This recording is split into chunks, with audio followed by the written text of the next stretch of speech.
Hi y'all, this is Deidra here with Deidra's Daily Dreamers, coming at you with a new video. Today we are shooting a mental health video, and as you can tell, I have somebody with me. This is my fiancé Matthew. Hello.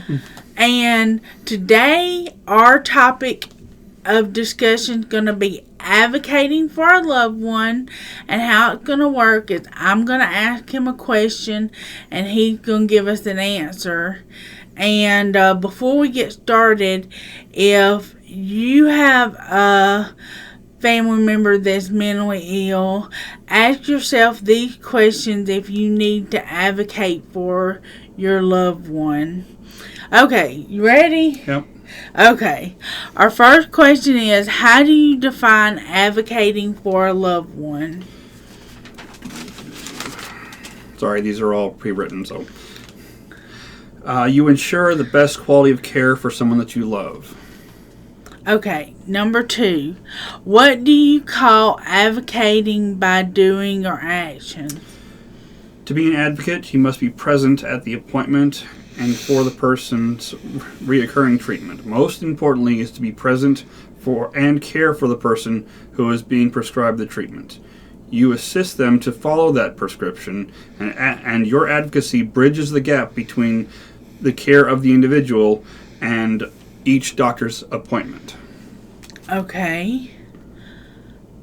Number 3, how do you feel about being my advocate? It can be stressful.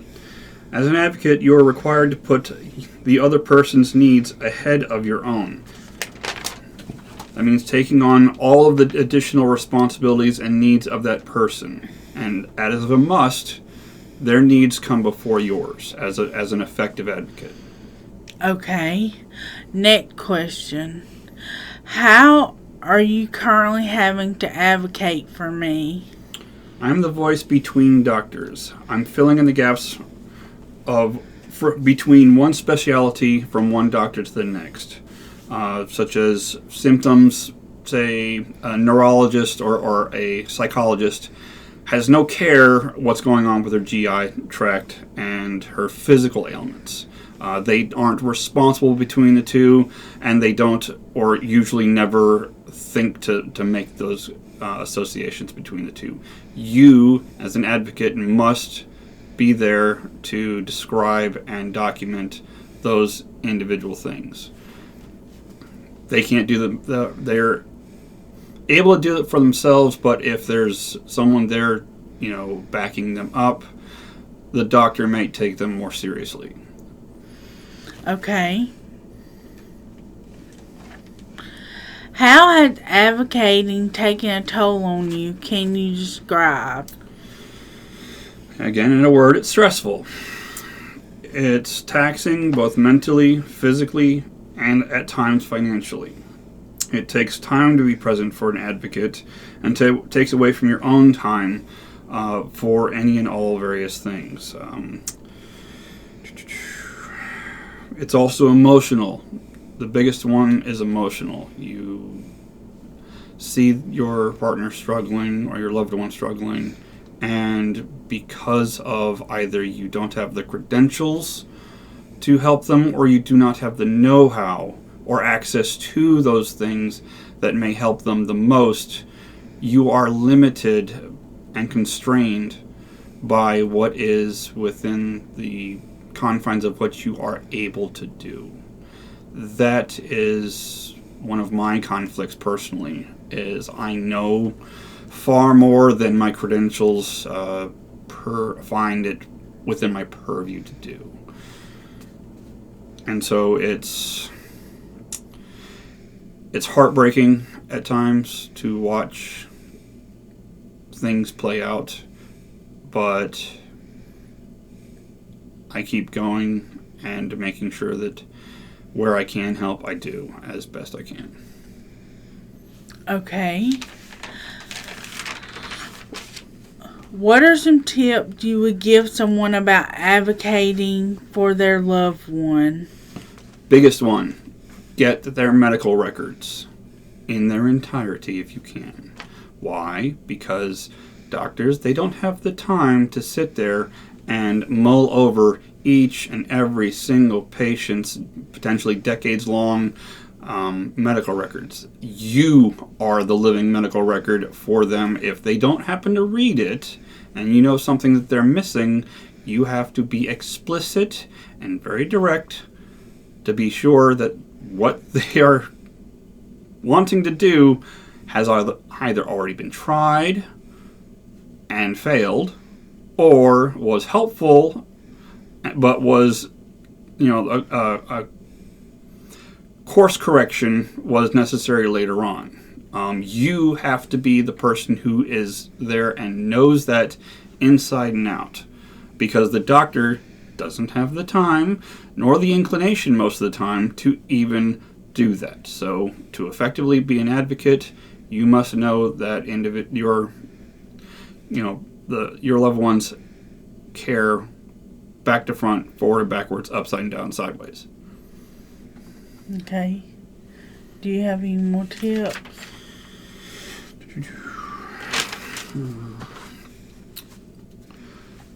For yourself personally, be prepared for the burden that you're about to take on. Again, as I said prior, you have to put yourself before you want to take on this responsibility and role. When things get rough or things like that, and they can't do something, you have to. There is no other option. If you can get additional help outside to take some of that responsibility off of you, great. That's what a support network is defined as. If that's unavailable to you, hopefully, and there should be additional assistance through professionals or even groups and advocacies. But unfortunately, in our circumstances, they just aren't manifesting. So the stress and tolls and things that happen within life that are affecting you personally are irrelevant until they at times get to a point that you have to take care of those, and it becomes an emergency all on its own. Any more tips? With that being said, also, is as an advocate, even with everything that I've just said, make sure and ensure that you take care of yourself, because again, if you're in the role that I'm currently in and there isn't that support network, if you are incapable of taking care of yourself or what needs to be taken care of for the best care and environment that you can provide, that helps no one. In, say, emergency police work and things like that, they always say never speed beyond your ability to a scene, because if you crash on the way there, you are now in need of help, as well as those who called you.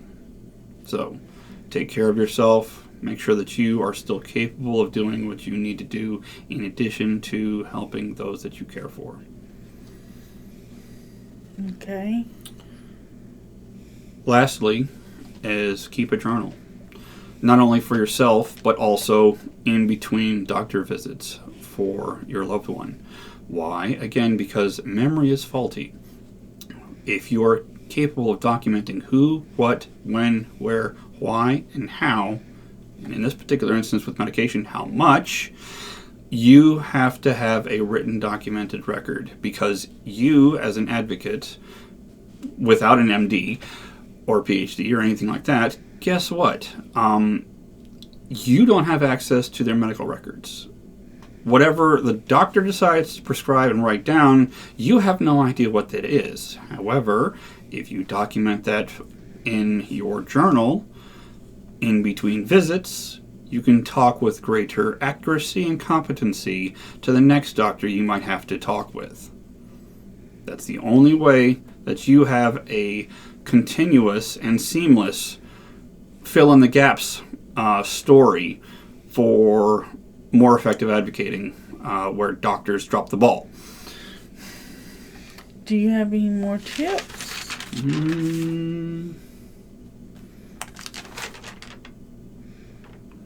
No. Nope. Okay. Next question. Why is it important to advocate for her? Because I love you. I want the best for you. Oh, thanks, love. Next question. Why is it important to you to advocate for Deidra? It's twofold. One, not only do I want the best care for the one that I love most in this world, but also I am a professional. I have little patience for those who are entrusted with that level of care and professionalism, especially when it is not provided. Your role as an advocate is, again, primarily, if not exclusively, to take care where the doctors can't and or won't. But also, second to that, is you are the watchdog. You are the person who may have to file a tort in court for making sure that those who do malpractice are held accountable and are fully liable. And the only way to effectively do that is to make sure that you document everything. Okay. And the last question, tell a situation or circumstance where you've had to advocate for Deidra. The biggest and most current one was, again, the situation where she was not able to hold down food as a result potentially from the types or nature of the medication she's on for side effects, or that it was her physiology to where it was not allowing her to keep food down. Subsequently, when she was trying to take her pills as were prescribed, say in the morning, she would eat breakfast or even drink a soda, and all of a sudden all those pills that you cannot double dose on came up. I had to personally document, advocate, and be very persistent to make sure that some of the forms of the medications that she was on came in another form, such as a shot, such as a sublingual, something that would absorb quickly and be at the proper dose at the right time for the duration that she needed. You can only do that if you have documentation and examples, multiple. And sometimes, even at this point, I had to go and take her to a GI specialist, get an endoscopy, document the wear and tear on her esophagus, to then go to her psych doctor and say, look, the pills that you are giving her are not staying down. And here is the physical damage documented by another doctor to say you have to change what you can to make sure that the dosage and the medication that she gets in the form that she needs will actually be effective. Well, thanks for sharing your answers with me today.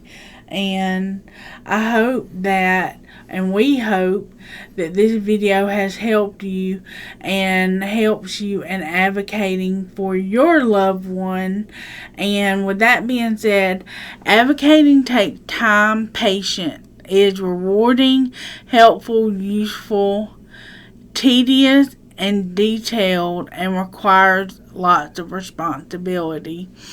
And so, with that being said, if you like this video, click like, subscribe, and please share this video. And with that being said, dream big, Deidra Daily Dreamers, dream big.